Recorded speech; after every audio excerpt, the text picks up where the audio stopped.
بسم اللہ الرحمن الرحیم۔ صلاۃ التسبیح نام آپ لوگوں نے سنا ہوگا، اور امید ہے کہ بہت سارے لوگ اس کا اہتمام بھی کرتے ہوں گے پڑھنے کا۔ اس نماز کی ہے تو یہ نفل نماز، لیکن اس کی بہت فضیلت ہے، اور آپ صلی اللہ علیہ وسلم نے جب کسی چیز کے بارے میں تلقین فرمائی ہے یا زور دیا ہے تو اس کا مطلب ہے کہ اس کی امپورٹنس جو ہے نا وہ اور زیادہ بڑھ جاتی ہے۔ آپ صلی اللہ علیہ وسلم نے اپنے چچا حضرت عباس رضی اللہ تعالیٰ عنہ کو اس کی تلقین فرمائی پڑھنے کی کہ آپ ہر جمعے کو اس کو پڑھ لیا کریں۔ اگر آپ ہر جمعے نہیں پڑھ سکتے تو مہینے میں ایک دفعہ پڑھ لیں، مہینے میں نہیں تو سال میں ایک دفعہ پڑھ لیں، سال میں نہیں تو زندگی میں ایک دفعہ اس کو پڑھ لیں، لیکن پڑھ ضرور لیں۔ اب اگر ایک چیز کے لیے 4-5 دفعہ کہا جا رہا ہے، وہ مختلف طریقوں سے کہا جا رہا ہے، تو اس کا مطلب ہے کہ اس کی امپورٹنس بہت زیادہ ہے اور کوئی عام چیز نہیں ہے۔ جس طرح تہجد کی بہت زیادہ فضیلت ہے، حالانکہ نفل نماز ہے وہ بھی، لیکن اس کی فضیلت بہت زیادہ ہے۔ اسی طرح صلاۃ التسبیح جو ہے اس کی بھی بہت فضیلت ہے۔ رمضان میں خاص طور پہ اس کا اہتمام ضرور کریں، ہر جمعے کو پڑھ لیں۔ جمعے کو نہیں پڑھ سکتے تو میں تو کہتا ہوں ہر روز پڑھ لیں، 15-20 منٹ لگتے ہیں، آپ ایک عبادت ہی ہے نا، آپ ویسے بھی کوئی بھی عبادت کرتے ہیں تو اسی طرح یہ بھی ایک عبادت ہو جائے گی آپ کی۔ 4 رکعت ہی تو پڑھنی ہے خالی، تو جس میں کلمہ پڑھا جاتا ہے وہ بھی آسان ہے، وہ کوئی اتنا مشکل کلمہ سب کو آتے ہی ہے۔ تو اگر ہر جمعے پڑھ لیں، روز نہیں پڑھ سکتے تو پھر یا تو پھر مہینے میں یا سال میں یا زندگی میں ایک دفعہ تو ضرور اس کا اہتمام کر لیں۔ اچھا، صلاۃ التسبیح پڑھنے سے پہلے اس کے کچھ مسائل ہیں، وہ میں آپ کو بتا دیتا ہوں، مسئلے وغیرہ، کہ اگر ہم سے کوئی غلطی وغیرہ ہو جائے، اس میں تعداد بھول جائیں یا زیادہ ہو جائے کم ہو جائے، پھر اس میں ہم کیا کریں، کس وقت میں پڑھیں، کون سی صورتیں اس کے اندر پڑھیں، یہ ساری چیزیں میں آپ لوگوں کے ساتھ شیئر کر دیتا ہوں، ٹھیک ہے؟ بہت امپورٹنٹ ہے یہ نہ آپ سے کوئی غلطی ہو جائے اور پھر آپ اس کو وہیں دوبارہ نماز توڑتے رہیں اپنی بار بار، اور پھر اس کو پڑھتے رہیں اور پھر ٹوٹ جائے، پھر بھول جائیں کچھ۔ تو اس سے بہتر ہے کہ پہلے مسئلہ آپ کو پتہ ہو، مسائل آپ کو پتہ ہوں، تاکہ وہ غلطی بھی ہو تو آپ کو پہلے سے پتہ ہو کہ کیا کرنا ہے مجھے۔ جس طرح میں ہمیشہ کہتا ہوں کہ کوئی بھی چیز کرنے سے پہلے اس کا مسئلہ آپ کو پتہ ہونا چاہیے، تاکہ آپ لوگوں کو اس کے اندر کوئی بھی پھر بعد میں پرابلم نہ ہو۔ صلاۃ التسبیح اگر دن کو پڑھیں تو دن کی نمازوں کی طرح خاموشی سے پڑھیں گے، اور اگر رات میں پڑھیں تو پھر آپ اس کی اونچی قرات بھی کر سکتے ہیں، خاموشی سے بھی پڑھ سکتے ہیں۔ پہلا مسئلہ تو یہ ہو گیا، لیکن جو اس کی تسبیحات ہوتی ہیں نا وہ آہستہ آواز میں ہی پڑھیں گے۔ دوسرا میری آواز تھوڑی سی گلا تھوڑا سا ٹھیک نہیں ہے، تو ہو سکتا ہے کہ آپ لوگوں کو آواز میں تھوڑی سی کمی ہو، لیکن کوشش یہی ہے کہ کلیئر ہی بولوں تاکہ آپ لوگوں کو سمجھ میں آئے۔ اچھا، دوسرا مسئلہ اس میں یہ ہے کہ صلاۃ التسبیح مکروہ اوقات میں نہ پڑھی جائے، یعنی جن اوقات میں نماز پڑھنا منع ہے، غروب آفتاب، طلوع آفتاب اور زوال کے وقت میں، اسی طرح اسی اوقات میں صلاۃ التسبیح پڑھنا بھی منع ہے۔ تیسرا مسئلہ اس میں یہ ہے کہ جمعے کے دن زوال کے بعد اور خطبہ جمعے سے پہلے پڑھنا بہتر ہے، یعنی 11، 11:15، 11:30 زوال کا وقت جیسی ختم ہو تب آپ اس کو پڑھ لیں، اور جمعے کے خطبے سے پہلے تک پڑھ لیں، بیچ کا جو ٹائم ہوتا ہے نا اس میں آپ اس کو پڑھ لیں۔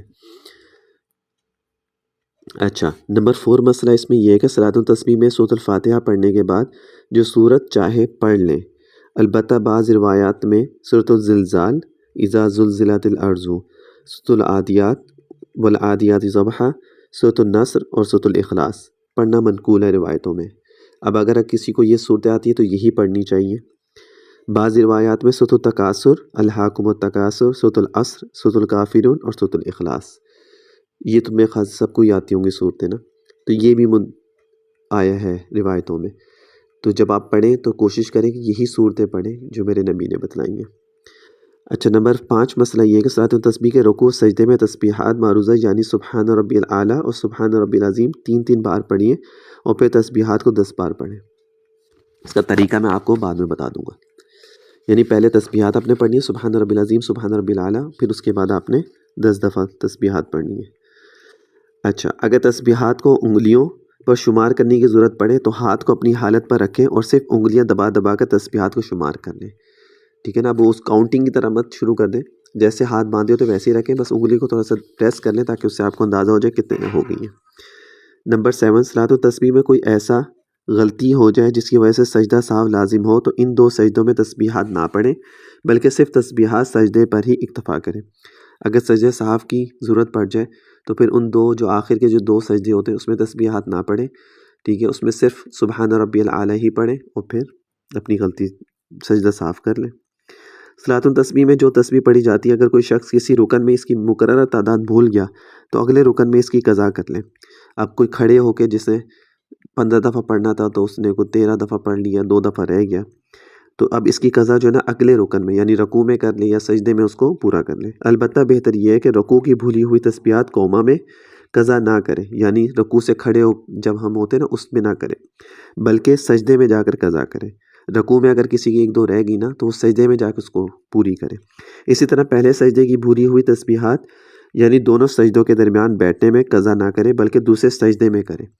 رکوع میں اگر کوئی بھولا تو سجدے میں جا کے کرے، اور پہلے سجدے میں اگر کوئی بھول گیا تو پھر وہ دوسرے سجدے میں کرے، اس سجدے سے اٹھ کے نہ کرے۔ اگر نماز پوری کرنے کے بعد یاد آیا کہ میری اتنی تعداد میں تسبیحات رہ گئی ہیں تو اب اس پر کوئی سجدہ صاحب نہیں ہے، بس مطلقاً نفل نماز ہو جائے گی۔ اگر کوئی کمی بیشی ہو گئی نا تو نماز میں کوئی حرج نہیں ہے، ٹھیک ہے، آپ کی وہ صرف نفل نماز کہلائے گی، پھر وہ صلاۃ التسبیح نہیں کہلائے گی۔ یوں اس کے اوپر سجدہ صاحب نہیں ہے، ٹھیک ہے، اور وہ بھی پڑھنے کے بعد اگر یاد آیا تو نماز جیسے پوری ہوگی اس کے بعد یاد آیا اس کو تو اس میں، لیکن اگر نماز کے اندر ہی ہو گیا تو پھر تو سجدہ صاحب کر سکتا ہے۔ اگر تسبیحات کی تعداد مقررہ سے کم یا زیادہ پڑھی گئی تو اس پر سجدہ صاحب نہیں ہے، یہ بھی بات ہوگی۔ اب کسی نے اگر کم زیادہ کر دی نا اور اس کو یاد بھی نہیں ہے تو اس پہ سجدہ صاحب نہیں ہوگا۔ صلاۃ التسبیح کو تنہا بغیر جماعت کے پڑھنا چاہیے، کیونکہ صلاۃ التسبیح نفل نماز ہے اور نفل نماز کے بغیر جماعت کے تنہا پڑھنا ہی شریعت کا مزاج ہے۔ انفرادی طور پہ عبادات اس طرح کی کرنی چاہیے، اس میں ایک تو توجہ صحیح ہوتی ہے، اللہ کے ساتھ کنیکشن انسان کا اسٹرانگ ہوتا ہے، تو کوشش کرنا چاہیے کہ اس کو انفرادی پڑھے۔ صلاۃ التسبیح میں جو کلمہ پڑھا جاتا ہے اس کے آخر میں لا حول ولا قوت الا باللہ العلی العظیم بھی اگر ملا لیا جائے تو جائز ہے، غلط نہیں ہوگا۔ ویسے تو کلمہ ہم جو پڑھتے ہیں اس میں یہی ہے نا، سبحان اللہ والحمد للہ ولا الہ الا اللہ واللہ اکبر، یہاں تک ہم اس کو پڑھتے ہیں۔ اگر کوئی اس کو آگے پورا پڑھ لیتا ہے تو تب بھی ٹھیک ہو جائے گا، غلط نہیں ہوگا۔ جو تسبیحات صلاۃ التسبیح میں پڑھی جاتی ہیں وہ نماز ہی کا حصہ ہیں، لہٰذا ان کے شمار کی طرف توجہ کرنا نماز یا نماز کے خشوع کے خلاف نہیں، البتہ ساتھ ساتھ نماز کے دیگر ارکان کی طرف توجہ رکھنا ضروری ہے۔ اب اگر کوئی تسبیحات کو گننے کے لیے اگر اپنی فنگرز کو پریس کر رہا ہے تو اب اس کا مطلب یہ نہیں ہوگا کہ دھیان اس کا انگلیوں پہ جا رہا ہے، وہ اس کا نماز کا حصہ ہی ہے، تو اس لیے اس میں پریشان نہیں ہونا۔ صلاۃ التسبیح کھڑے ہو کر پڑھنا افضل ہے اور بیٹھ کر بھی جائز ہے، مگر بلا عذر بیٹھ کر پڑھنے میں ثواب کم ہے۔ یہ ہو گئے مسائل صلاۃ التسبیح کے، اور یہ بہت ضروری ہوتے ہیں، پہلے سے آپ کو پتہ ہونا چاہیے تاکہ اگر غلطی وغیرہ ہو جائے تو آپ اس کو ٹھیک کر سکیں۔ اب اس کا طریقہ کیا ہے؟ ہر رکعت میں 75 ٹائمز آپ کو سبحان اللہ والحمد للہ ولا الہ الا اللہ واللہ اکبر یہ کلمہ آپ نے پڑھنا ہوتا ہے۔ اب اس کی 2-3 طریقے لوگوں نے کتابوں میں لکھے ہیں اس کو پڑھنے کے، میں جس طرح پڑھتا ہوں یا میں جو بتاتا ہوں وہ میں آپ لوگوں کو بتا دیتا ہوں۔ آپ نے سب سے پہلے ثنا پڑھی، ٹھیک ہے، اللہ اکبر نیت کر لی، ثنا پڑھی، ثنا پڑھنے کے بعد آپ 15 دفعہ اس کو پڑھ لیں، ٹھیک ہو گیا۔ پھر اس کے بعد سورۃ الفاتحہ پڑھی اور کوئی بھی سورت پڑھنے کے بعد 10 دفعہ آپ اس کو پڑھ لیں، تو 25 ٹائمز اس ٹائم پہ ہو گیا۔ پھر اس کے بعد 10 دفعہ رکوع میں پڑھ لیں، پھر 10 دفعہ کھڑے ہو کے رکوع سے پڑھ لیں، تو یہ آپ کا 45 ہو گیا۔ پھر سجدے میں جا کے 10 دفعہ پڑھ لیں، 55۔ سجدے سے اٹھ کے آپ 10 دفعہ پڑھ لیں، 65۔ پھر دوبارہ سجدے میں جا کے 75 ہو گیا۔ تو یہ سب سے آسان طریقہ ہے اس کا، مجھے یہ سب سے آسان لگتا ہے باقیوں کی نسبت، جو 1-2 اور طریقے بھی جس طرح وہ بتاتے ہیں، تو میرے لیے یہ مجھے سب سے ایزی لگتا ہے، تو یہ اس کا سب سے آسان طریقہ ہے۔ تو بس آپ یہ اس طرح اس کو پڑھ سکتے ہیں، تو جس طرح آپ کے لیے آسانی ہو، اگر کوئی کسی اور طریقے سے بھی پڑھتا ہے تو وہ بھی ٹھیک ہے، کوئی اس میں حرج نہیں ہے، لیکن یہ ہے کہ پڑھیں ضرور، جو سب سے امپورٹنٹ چیز ہے۔